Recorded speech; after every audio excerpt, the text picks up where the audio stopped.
वालेकुम वरहमतुल्लाहि वबरकातुहू। डाइस पर तशरीफ फरमा मोहतरम जनाब सदर मजलिस असदुद्दीन ओवैसी साहब, मजलिस इत्तेहादुल मुस्लिमीन के मेंबर ऑफ पार्लियामेंट जनाब इम्तियाज़ जलील साहब, महाराष्ट्र से मजलिस इत्तेहादुल मुस्लिमीन के कौमी तर्जुमान जनाब वारिस पठान साहब, उत्तर प्रदेश के सदर जनाब शौकत अली साहब, उतरौला से मजलिस इत्तेहादुल मुस्लिमीन के कैंडिडेट जनाब अब्दुल मन्नान साहब, हैदराबाद के पूर्व मेयर जनाब माजिद हुसैन साहब और तमाम हमारे मजलिस के कायद कार्यकर्ता, हमारे दोस्त, हमारे भाई, हमारी माएँ, हमारी बहनें। वारिस भाई ने अभी आप लोगों से एक सवाल पूछा, उसी को आगे बढ़ाते हुए मैं सिर्फ इतना कहना चाहता हूं कि अभी तक के आप 70 साल तक तमाम सेकुलर कहने वाली पार्टियों को वोट देकर उनके मुख्यमंत्री और उनके डिप्टी सीएम और उनके प्रधानमंत्री और उनके मंत्री बनाते आए। इस बार ऑल इंडिया मजलिस इत्तेहादुल मुस्लिमीन ने आपकी तरफ से ये मांग रखी है कि अगर तुमको हम 7%, 12%, 5% के वोटों के साथ अपना 20% जोड़कर तुम्हें मुख्यमंत्री बना सकते हैं, तो तुमने आज तक हमारे बारे में क्यों नहीं सोचा? आप लोगों से सवाल है कि आप भी गली गली ये पूछिए कि 4 बार समाजवादी पार्टी के लोग अपने नेता को मुख्यमंत्री बना रहे हैं, 4 बार मायावती जी मुख्यमंत्री बन रही हैं, कांग्रेस वाले भी बन रहे हैं, लेकिन एक बार भी उन्होंने कभी ये नहीं सोचा कि किसी मुसलमान को जिसका 20% वोट उनके वोटों में शामिल है उसको डिप्टी सीएम बनाएं। इस बार डिप्टी सीएम की लड़ाई और सीएम की लड़ाई है, लड़ेंगे।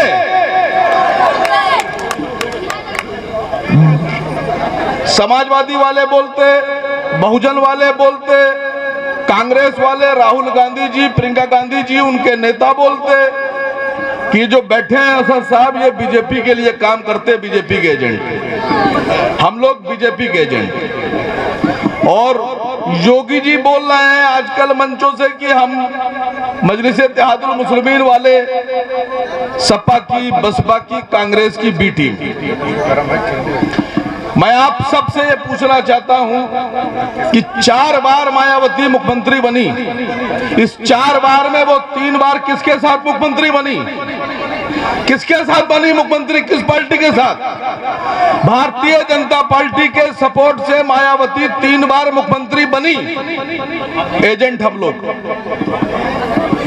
समाजवादी पार्टी में कल्याण सिंह को लिया गया, कल्याण सिंह को ज्वाइन कराया गया, कल्याण सिंह के बेटे को मंत्री बनाया गया, विधायक बनाया गया।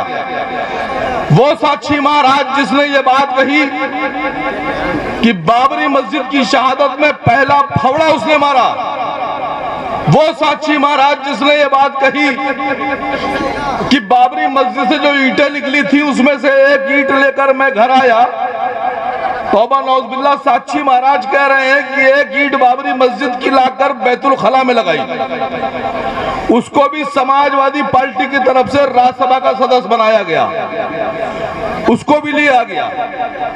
एजेंट ये बैठे, देखिए कितने बढ़िया है।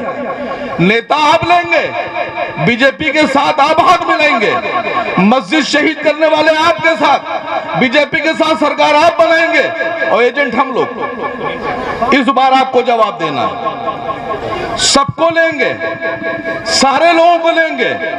मुसलमानों से नफरत है, मुसलमान अगर साथ आएगा और उसको हक देना पड़ेगा और कुर्सी पे बिठाना पड़ेगा तो नहीं बिठाएंगे, बिल्कुल नहीं बिठाएंगे।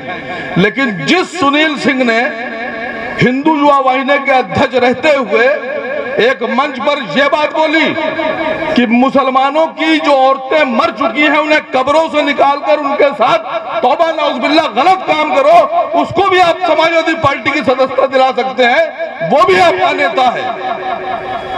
और अफसोस इस बात का है कि यहाँ के समाजवादी पार्टी भी उसको नेता मान रहे हैं। जो समाजवादी पार्टी के नेता हैं आपके विधायक जी, उसके भी नेता सुनील सिंह, शाहिद मंजूर साहब के भी नेता सुनील सिंह, सब जितने मुसलमानों के नेता समाजवादी पार्टी में हैं वो एक भी सवाल नहीं उठाने पर राजी हैं। मैं आप लोगों से पूछ रहा हूं कि मुसलमानों में क्या दिक्कत है? नमाज गुरुग्राम में अगर पढ़ी जाएगी, मुसलमान इधर से उधर से आकर वहां नौकरी करते हैं, वहां नमाज पढ़ते हैं, जमात बनाते हैं जुमे की, तो वहां पर परमिशन लेके वो नमाज पढ़ रहे हैं, तो एक झुंड बनाकर एक पूरा जत्था बीजेपी के सपोर्ट से खड़ा होकर जाकर उनको नमाज पढ़ने से रोकता है, जबकि उनके पास पुलिस की परमिशन है। वो पुलिस के दस्तावेज के साथ वहां नमाज पढ़ रहे थे, जाके वहां गोबर के कंडे लगा दिए गए। अगर नमाज नहीं पढ़ने दोगे और कह रहे हो कि नमाज नहीं पढ़ने देंगे सरकारी जमीन पर, तो खाली मैं ये पूछ रहा हूं आप लोगों से कि गोबर के कंडे डालने की परमिशन कहां से आई? गोबर फैलाओगे सरकारी जमीन पर, नमाज नहीं पढ़ने दोगे। हमारी जितनी मस्जिदें हरियाणा में वक्फ बोर्ड के पास है उसको वापस किया जाए, आपके मन से मैं भारत सरकार से भी मांग करता हूं। मैं बहुत वक्त आप लोगों का नहीं लूंगा।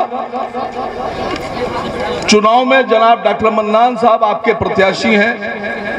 मजलिस इत्तेहादुल मुस्लिमीन की लड़ाई आपकी लड़ाई है, हक की लड़ाई है।